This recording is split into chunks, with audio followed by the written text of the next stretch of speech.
ولو هذا دمان صاحبيال موضوع مقالكان waxaa kugu wadaagi doonaa shaxdana VIP da ciyaaraha la ciyaari doono caawa ilaa iyo habeen dambe kuwa oo dabcan kamid ah Euro-ga iyo ciyaaraha kamid ah sidoo kale Copa America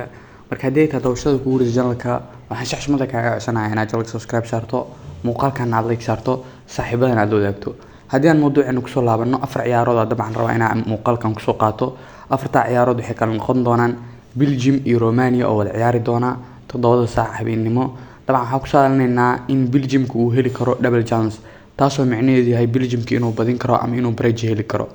gamekeena labaad waa Ecuador iyo Venezuela waana kulan ka tirsan Copa America ma ahan dabcan Euro-ga waa qayb kamid ah muxuu ahaay Copa America waliba lugtiisa koowaad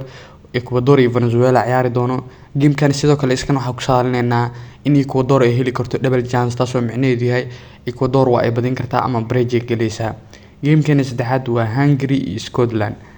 iyo Scotland waxaa ku saadaalnaynaa labadan kooxood in midkood uu badin karo taasoo macnaheedu yahay Hungary badin karto ama Scotland badin karto gamekeena labaad waa Germany iyo Switzerland gamekeena afraad dabcan ka wada gamekan waxaa ku saadaalnaynaa in Germany uu ka badin karo Switzerland oo waxaa leenahay W1 W2 weyn dabcan soo marka isku dar kooxaha waxay yihiin afar kooxood oodkooda marka la isku daro 2.4 oo gaaraya oo waa ood ka badan double chance taasoo macnaheedu yahay adii laba jibaar ood ka badan waaye waana ood macquul ah waa Belgium iyo Romania oo Belgium uu heli karo double chance oo macnaheedu yahay badis ambrejo Ecuador iyo Venezuela oo dabcan Ecuador ay heli karto double chance